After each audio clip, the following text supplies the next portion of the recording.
Reading, writing and arithmetic. Those are the core lessons many of us remember from our school days. And while discipline in class wasn't always fun, for the vast majority it was never an option. But now a surprising number of parents are opting out of that educational norm altogether. Instead, they've decided to cater directly to their child's interests, whatever they may be. As Juju Chang now reports. It's a common morning ritual, hustling the kids to get ready for school. Are you guys getting hungry? And parents for work. But as the school bus doors close, the Martin family isn't on it. Want to go out and see the baby bunnies? Did you check on their food today? The 4 Martin children, ages 11, 8, 5, and 2, simply don't go to school. Never have. They aren't homeschooled either. Instead, they're what's called unschooled. Just picture life without school, so maybe a weekend. We wake up and we have breakfast and we just start pursuing what we're interested in doing.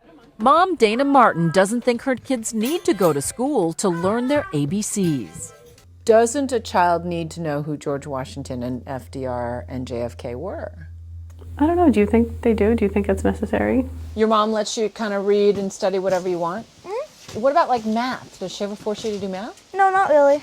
Unschooling is radical enough, but radical unschooling extends the laissez-faire philosophy to parenting. Meals, for example, are up to the kids. Pasta with peanut butter sauce. Yeah. Oh, you're going to have to try some. Whatever they want, as long as it's in the house. And so because we don't punish, we don't use the term rules, but we have a rhythm to our day.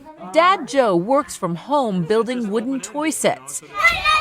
In this home, there's no bedtime, no alarm clocks in the morning, so 11-year-old Devin often stays up past midnight. Devin stays up until 1 o'clock in the morning. Sometimes.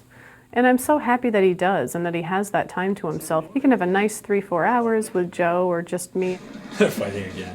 What time do you usually wake up? Around 10. Oh my goodness. Well, it's the same amount of sleep. So while kids everywhere are studying history in the summer of 1765 and geography, Bering Strait, the Martin kids are free to pursue their own intellectual curiosity. Devin's baking projects involve measurements and creativity. About 8 to 6 cups of flour. I just personally don't believe in that humans learn best when they're trying to learn something that somebody else is telling them to. While they aren't always idle, there are no tests, no homework, no lesson plans. If you're wondering, unschooling is legal because it falls under the guidelines of homeschoolers, so the regulations vary from state to state. Dayna says her children have learned reading and math without formal instruction, but when we asked 11-year-old Devin a basic multiplication question, he stumbled. It permeates our culture that this is about, working hard, getting to the next step. Sometimes they'll ask me, how do your kids learn if they're having fun all day? Like they so don't equate learning with fun. Right, so how do your kids learn if they're just having fun? Whatever they're interested in, I try to bring as much of that into their life as possible with as many resources as possible. We followed the Martins on a rainy day in Madison, New Hampshire to see how this learning through osmosis works. They went on a field trip. First stop, the Weather Discovery Center. A lot of fun, but not always easy for Dayna to make her point. It says wind is caused when air flows from an area of high pressure to an area of low pressure. So what did you learn? I learned not to stand on top of a mountain. At the rock shop, How much is it? How much is it? You're going to do that. the store owner quizzes them. Remember what it does? The response? How do you see your kids' future lives playing out? High school, college age, beyond? I don't really necessarily project, I just want them to be happy. But I'm stunned that you've never thought about what kind of jobs your kids would end up. Well, I don't know. Does anybody know? Do you know? Can you picture what kind of jobs your kids would have? My son wants to be the Yankee third baseman, so right now it's a little off. Perhaps not the best long-term plan. What you making, Ivy J? Dayna, though, has become a leader in the growing radical unschooling movement through YouTube videos. True learning comes from the internal drive, the need from the learner. She's even written a book. There are an estimated 150,000 unschooled families nationwide. Hi. Hi. I'm Dayna. Dayna, who teaches childbirthing classes from home part-time, even gets paid to go into other people's homes as the unnanny. as opposed to the super strict disciplinarian on the TV show Super Nanny. You will go straight to your room for that behavior right now. Like, what kinds of things do you like to do? Play. That's the most important job you have right now at your age. Massachusetts mom Erica Berg homeschools and is trying to ditch the textbooks and try unschooling. Most of the struggle is myself and trying to figure out how to let go of what my idea of school is. And the mother of 3 boys is full of questions. What if they really do need algebra and I don't teach them algebra? So the fears that you have are so normal. Okay. And algebra is not something everybody on earth needs to know. This life is about honoring the fact that we're not all put on the earth to do the same thing in life. Just connecting and being present in the now. They're so into it.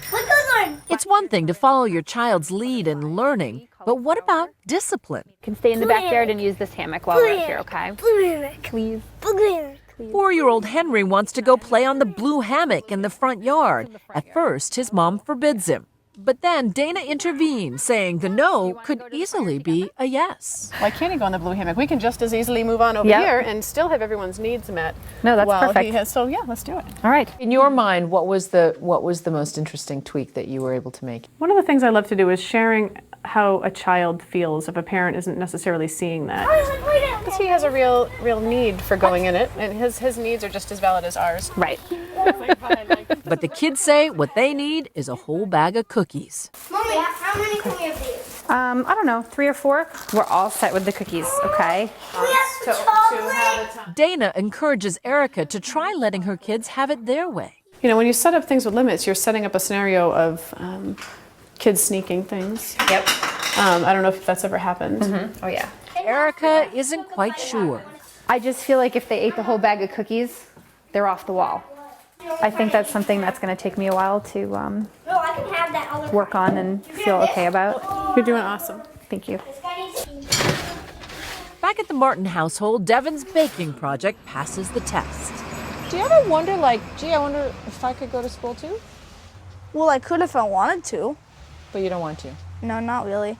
Because I like being free and doing whatever I want. What about when the learning gets more sophisticated? How do you expose them to Shakespeare or Twain or Henry James? You know, how do you teach them the great works and the great historians if you can't get them to sit down and learn? Well, I think a lot of people might value that more than others. I honestly don't remember. Yes, although I know their names, I don't remember the details of what I learned in school about the historians, for example.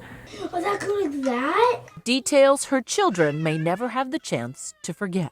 For Nightline, this is Juju Chang in Madison, New Hampshire.